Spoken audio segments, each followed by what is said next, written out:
మీ మాట ఒకరికి తీయగా ఇంకొకరికి చేదుగా ఉండొచ్చు. నీ నవ్వు ఒకరికి మోహనంగా ఇంకొకరికి ఎగతాళిగా అనిపించొచ్చు. మీ శ్రద్ధ ఒకరికి ప్రాణంగా ఇంకొకరికి విసుగ్గా అనిపించొచ్చు. మీ స్వభావం ఒకరికి నచ్చితే ఇంకొకరికి చెడుగా అనిపించొచ్చు. నీ ప్రేమ ఒకరికి స్వచ్ఛంగా ఇంకొకరికి కపటంగా కనిపించొచ్చు. బాధపడకండి. ఇష్టపడే వారికి ఇష్టం లేని వారికి తేడా ఇదే. జీవితంలో మనం చేసే తప్పు ఒప్పుల్ని గమనించేది ఇద్దరే. ఒకరు పరమాత్మ, ఇంకొకరు అంతరాత్మ.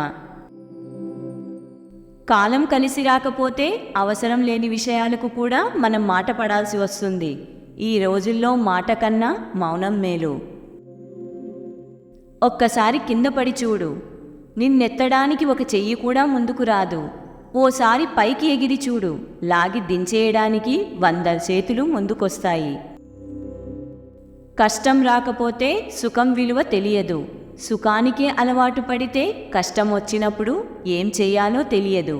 కష్టసుఖాలు కలిసి ఉన్నదే జీవితం.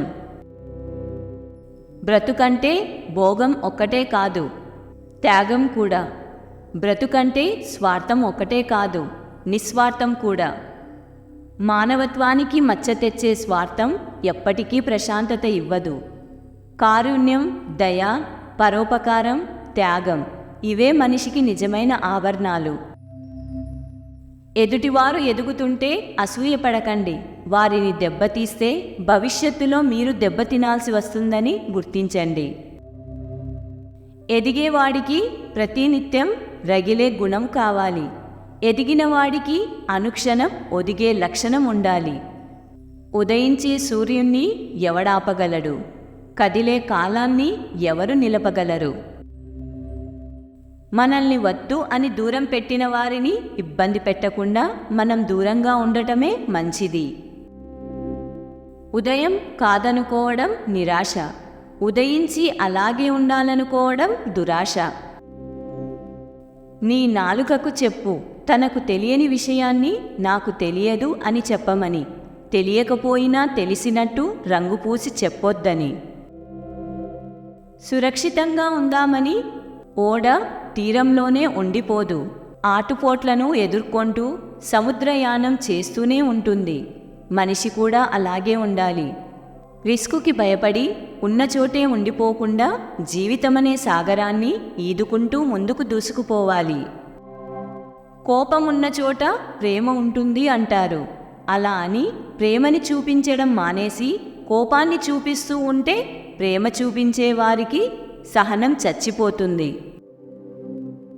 గుర్తుంచుకో, నువ్వు ఇష్టపడే వాళ్ళు నీకు విలువ ఇవ్వకుంటే నువ్వు ఎంత బాధపడతావో, నిన్ను ఇష్టపడే వాళ్ళు నువ్వు విలువ ఇవ్వకున్నా వాళ్ళు అంతే బాధపడతారు. మొలకెత్తడం విత్తనం యొక్క విజయం కాదు, అది ఆరంభం మాత్రమే. చిన్న చిన్న ఘనతలకు పొంగిపోయి ఆగిపోయే మనిషి ఎప్పటికీ మహావృక్షంగా ఎదగలేడు. నీ అవసరం లేని చోట నువ్వు అవకాశం కలిగించుకొని మాట్లాడినా దాన్ని అనవసరంగానే చూస్తారు. అలాంటి వారికి ఎంత దూరంగా ఉంటే అంత మంచిది. నిజం నీతిగా ఒంటరి అవుతుంది. అబద్ధం నమ్మిస్తూ నటిస్తూ దగ్గరై మోసం చేస్తుంది. వెంట ఉంటామనేవాళ్ళు వెన్నుపోటు పొడుస్తున్నారు. తోడుంటామనేవాళ్ళు తొక్కేస్తున్నారు. అందరూ మన ముందర నటించే వాళ్ళే.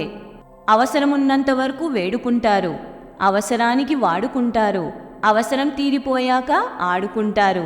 ఇదే ఈ లోకం తీరు.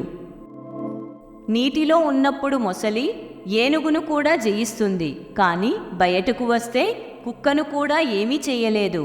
అది స్థాన మహిమే కానీ తన మహిమ కాదు. తెల్లవారితే మనం బతికి ఉంటామో లేదో తెలియకపోయినా రాత్రి అలారం పెట్టుకొని పడుకుంటామే, దాన్నే నమ్మకం అంటారు. నమ్మకం ఉంటే ఏదైనా సాధ్యమే. తినేటప్పుడు విస్తరాకు అంటారు, తిన్న తర్వాత ఎంగిలాకు అంటారు. అలాగే అవసరమున్నప్పుడు మనవాడు అంటారు, అవసరం తీరాక తెలిసినవాడు అంటారు. మంచితనం ఏదో ఒక రూపంలో నిన్ను దీవిస్తే, చెడుతనం నీ అరచేతిలో ఉండి నిన్ను ఓడిస్తుంది. ఇష్టాలు మారుతూ ఉంటాయి, కానీ ప్రేమ మారకూడదు. కష్టాలు వస్తూ ఉంటాయి, కానీ నమ్మకాన్ని కోల్పోకూడదు. మాటలు మారుతూ ఉంటాయి, కానీ ఇచ్చిన మాట మరువకూడదు. అవసరం లేని వారి గురించి ఆలోచించి ప్రయోజనం లేదు. వాళ్ళు బంధువులైనా స్నేహితులైనా ఎవరైనా సరే, మన విలువ తెలియని వాళ్లతో ఏం మాట్లాడినా, వాళ్ళకి ఏం చేసినా మన విలువ తెలియదు. దెబ్బలు తినే మేకు మాత్రమే పట్టుదలతో నిలుస్తుంది. దానిని కొట్టే సుత్తి ఏదో ఒక మూలన పడి ఉంటుంది.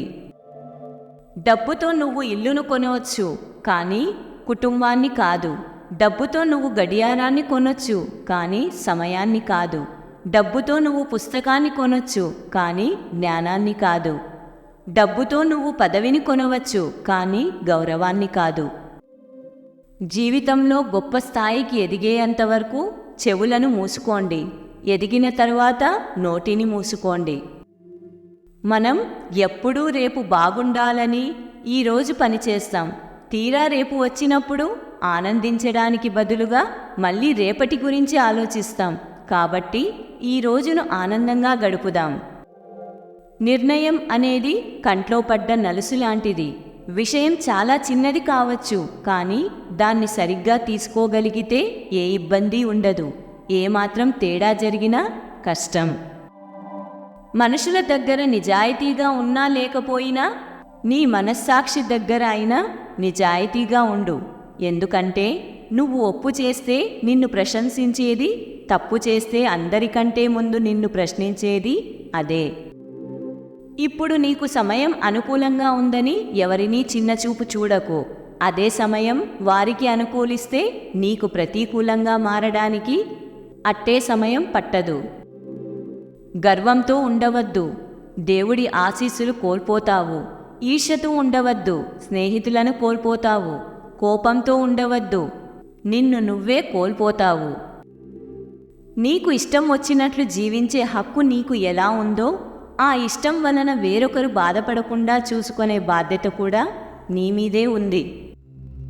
విషం వేషం రెండూ కూడా ఒకటే. ఎందుకంటే విషం మనిషిని చంపుతుంది, వేషం మనసును చంపుతుంది. అందుకే అంటారు, నటించే బంధాలు ఎన్నటికీ శాశ్వతం కాదు అని. జీవితంలో కొన్నిసార్లు మనల్ని మనమే కోల్పోయినట్లు అనిపిస్తుంది.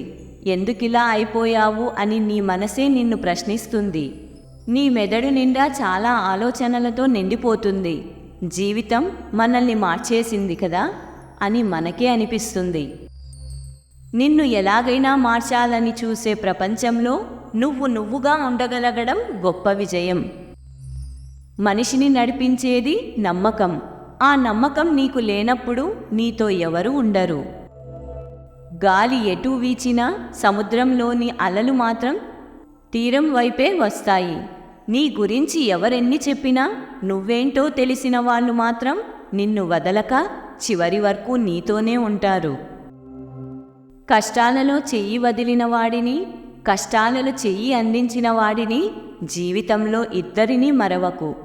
మొదటివాడికి ఆపద, అవసరం, ఆదరణ విలువ తెలియజేయి. రెండో వాడికి ఆ జన్మాంతం రుణపడి ఉండు. జీవితంలో ఎన్ని కష్టాలు వచ్చినా గెలవడానికి మనకు ఎప్పుడూ ఒక అవకాశం ఉంటుంది. అదే సంకల్పం అనే ప్రయత్నం. నువ్వెప్పుడూ ఆశించే దశలో ఉండకు. అది నిన్ను ఇబ్బందుల అంచుల్లోకి నెడుతుంది. ఒక్కసారి తీసుకోవడం అలవాటైతే సంపాదించుకోవడం మీద ధ్యాస పోతుంది. నీకు ఇచ్చేవాళ్ళు కూడా రేపన్న రోజున నిన్ను చులకనగా చూడక మానరు. వాళ్ళ చెప్పు చేతల్లో పట్టుకొని నిన్ను శాసించక మానరు. ఎందుకంటే వాళ్ళకి నువ్వు రుణపడ్డావు కాబట్టి వాళ్ళ ఆధీనంలోనే ఉండాలంటారు. నీకంటూ సొంత నిర్ణయాలుండవు. స్వేచ్ఛ అనే మాట నీకు చాలా దూరం జరిగిపోతుంది. అందుకే సర్దికూడు తిన్నా నీ నిర్ణయానికి నువ్వు విలువ ఇచ్చుకున్నప్పుడే నీ బ్రతుక్కి అర్థం ఉంటుంది. కరిగే కాలంలో ఎదిగే మనిషి పడే ఆరాటమే జీవితం. మన మౌనం మన సన్నిహితులలో ఎలాంటి చలనం కలిగించట్లేదు అంటే ఇకపై మనం వాళ్లకు సన్నిహితులం కాదు అని. కోపంగా ఉండడం అంటే రగిలే నిప్పును చేతితో పట్టుకోవడం లాంటిది. దానిని ఇతరులపై విసిరే లోపలే నిన్ను దహించి వేస్తుంది. ఎవరి వద్ద ఏముంటుందో వారు దానిని పంచుకోగలరు. సుఖం కలిగిన వారు సుఖాన్నే పంచగలరు, దుఃఖం కలిగిన వారు దుఃఖాన్నే పంచగలరు. జ్ఞానులు జ్ఞానాన్నే పంచగలరు, భ్రమలో ఉన్నవారు భ్రమలనే పంచగలరు, భయస్థులు భయాన్నే పంచగలరు. విచక్షణ జ్ఞానం లేనివాడికి చేసే ఉపదేశాలు నిరుపయోగం. అలాంటి వాడు జ్ఞానుల సరసన ఉన్న వాడి లక్షణం మారదు. హిమాలయ పర్వతంపై ఉన్నంత మాత్రాన వెదురు చందన వృక్షం కాలేదు. ఎన్నో రంధ్రాలతో ఖాళీగా ఉన్న వేణువును సరిగా ఉపయోగిస్తే అద్భుతమైన రాగాలు పలికిస్తుంది. జీవితము అంతే, దాన్ని మలిచే తీరు నీ చేతుల్లోనే ఉంది. మనిషి జీవితంలో తాను బ్రతికే గొప్ప స్థానం తల్లి గర్భంలో ఉన్న 10 నెలలు. ఎందుకంటే అక్కడ ఏ మనిషి తప్పు చెయ్యడు, ఎంత చీకటి ఉన్నా భయం వెయ్యదు, దేనిమీద ఆశ ఉండదు, నాది అనే స్వార్థం ఉండదు. ఎప్పుడూ ప్రశాంతంగా ఉండేది కూడా తల్లి గర్భంలో మాత్రమే. అందుకే మనిషి చూసిన గుడి తల్లి గర్భం, మనిషి చూసిన దైవం తల్లి ప్రేమ. చేదు మాత్రలని నమలకూడదు, మింగేయాలి. జీవితంలో మనకు కలిగిన అవమానాలు, మోసం, వైఫల్యాలను మింగేయాలి. చేదు మాత్రలలా వాటిని నములుతుంటే, అంటే గుర్తు చేసుకుంటుంటే జీవితం చేదుగా అనిపిస్తుంది.